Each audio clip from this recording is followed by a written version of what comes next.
Ladies and gentlemen, we are now about to watch the NBA Finals. This is the moment we've all been waiting for, and we don't have any familiar faces in this year's matchup. I think the only guy that's even been to the NBA Finals is Jay Crowder, and his first finals ever was last year.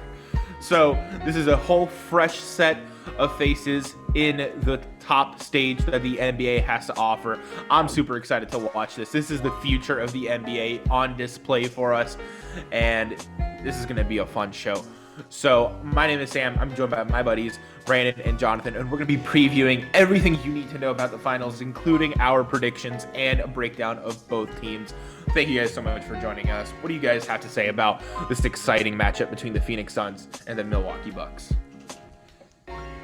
Yeah, I mean, we just take a look at each of their runs to the finals. With Phoenix, they came up against, the Lakers that were, we could say slightly injured, basically on one leg. I was born with glass bones and paper skin. We have the Denver Nuggets, which they swept in 4, and that's where the whole meme came from, in Phoenix in 4. That guy's making bank now, apparently, but is very trendy right now. And then they just beat the Clippers in 6, and now Chris Paul gets to play in his first NBA Finals. The Suns get to go to their first NBA Finals since Charles Barkley was their leader on the team. And you look at Milwaukee, they smashed Miami, just like allegedly Jimmy Butler smashed Rachel Nichols in the bubble. They ran into trouble with way to with Brooklyn. Bring that into this.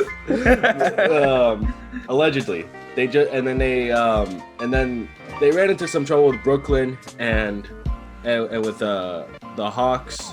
Oh, they were one shoe size away from getting eliminated by that is true. That is true by Brooklyn, and we could have had a whole different finals. But they say basketball's a game of inches, right? That's what she said. So yeah. That definitely showed it. But this matchup is going to be insane. I don't know if it's just me, but two of the most likable NBA faces, one in Chris Paul, two in Giannis, are going to be competing head-to-head in the biggest stage with the biggest audience. And who would have thought it would have been two smaller marketed teams going off against each other in the finals? It's unheard of. I can't remember the last time we saw two smaller market teams go against each other in the finals.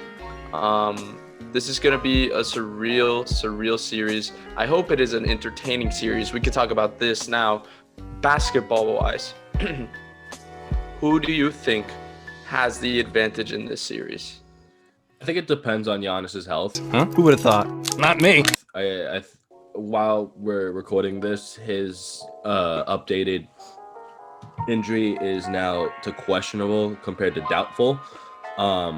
So now it depends on if Giannis can stay healthy, because while he does play a big role with Milwaukee because he is the superstar. I mean, a Cuckbo just runs and dunk. He's 7 foot. Anybody can do that. It will create some mismatches for Phoenix, because Phoenix does like to play small at times, even though they do have DeAndre Ayton play 30, 40 plus minutes a game. If he has to now decide to guard between Giannis or Brook Lopez, it's going to be a very let me stop matchup. you right there. Let me stop you right there, because you're forgetting the key piece in Jay Crowder. We saw what he did last year. He was the Giannis stopper last year in the bubble. With the Miami Heat, they figured out how to build a wall, and Jay Crowder was the key piece because he was Giannis's primary defender. It wasn't Jimmy Butler, it wasn't Bam, it was Jay Crowder that was guarding Giannis for the largest stretch of time in the game. So that means DeAndre Ayton is allowed to float around, maybe guard Brook Lopez, drop back into the paint, and defend that if Jay Crowder gets beat. So in that terms, I think that they actually are uniquely built. I'm built different to try to slow down this team. That being said, the Bucks are still probably... That being said, on the other side, though, Sam, you still have Drew Holiday, which can make Chris Paul's life a little bit more difficult. We see the Suns being a really strong pick-and-roll, pick-and-pop team with either Dario Saric or DeAndre Ayton stretching the floor. But when you allow Drew Holiday to be able to switch onto a Devin Booker, onto a Chris Paul off a screen, it's going to make their forte of basketball much more easier to attack, which is why I think oddly enough, Milwaukee has the advantage defensively, although Phoenix is a powerhouse this season towards that postseason right now. They've proven to themselves, they've proven to other NBA teams that you can't just go out there and try and outscore them. You have to really, really focus in on the defensive end and try and stop the pick and roll game, which seems impossible right now. Yeah, I think the big thing here is that the experience is going to come into play. And even though Chris Paul has never been to the finals, it seems like Chris Paul has played more and seen more basketball than any player currently in the NBA, minus maybe LeBron James. This is. You think he's going to have some nerves going into his first finals this late in his career? I don't think so, because if he was going against someone like Kevin Durant and his Nets, maybe, because KD's a champion, a multiple-time champion, but he's going against the Bucks. Kyrie's been there, yeah. Like nobody on the Bucks has been there either. So Chris Paul's the most tenured player in this finals. Jay Crowder, like I said, is the only player who's even stepped on an NBA Finals floor, and so the nerves, I feel like Phoenix probably has the advantage there. What the Bucks have the advantage of is that they are a more talented and a deeper team, in my opinion. I think that they have the star power. Their starting five is probably the best in the NBA. I mean, we've seen that they were able to go all the way here to this finals run, but right. But I think outside their starting five, like who's their main scorer? Yeah. Like who's going to be their main thing? Like Brian Forbes kind of dropped off after that Miami series. I mean, he hasn't really been the same since. PJ Bro, honestly, a reliable that guy option. destroyed Bobby us. Portis, maybe. Yeah. I mean, he had more points than Jimmy. I mean, the guy was killing it from three. I mean, Bobby Portis, maybe you can look towards, but he might be starting in place of Giannis.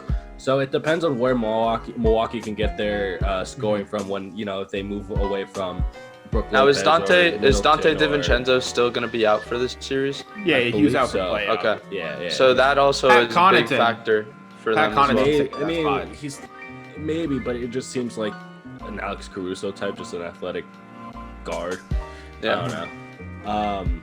I mean, at least he doesn't need to have Rogaine or whatever. That's the big thing here. But for Phoenix, I think they do have the better depth and here in terms of where they can find. I just think their they have more scoring options. offensive ability. Yeah.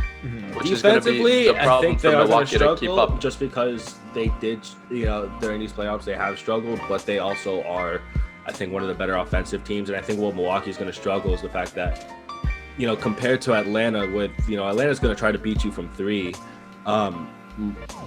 Phoenix is just going to get their shot no matter where it's from. And With whether these it's two mid-range teams- or three, it's, they can't sag off of anyone anymore. With these two teams in the playoff, one thing is for certain: the game is going to slow down. The fourth quarter is going to be the most intense basketball you've seen, and it's going to be the smarter basketball team, the smarter basketball players that come out on top, because when the game slows down, IQ takes over. You make the right play at the right time, you're gonna end up holding that trophy at the end of the season. And honestly, right now, I think both teams have what it takes to contend in the NBA Finals, and certainly so. They're there for a reason. This is going to be a banger series, so if you guys do enjoy this, make sure to stay tuned to this video.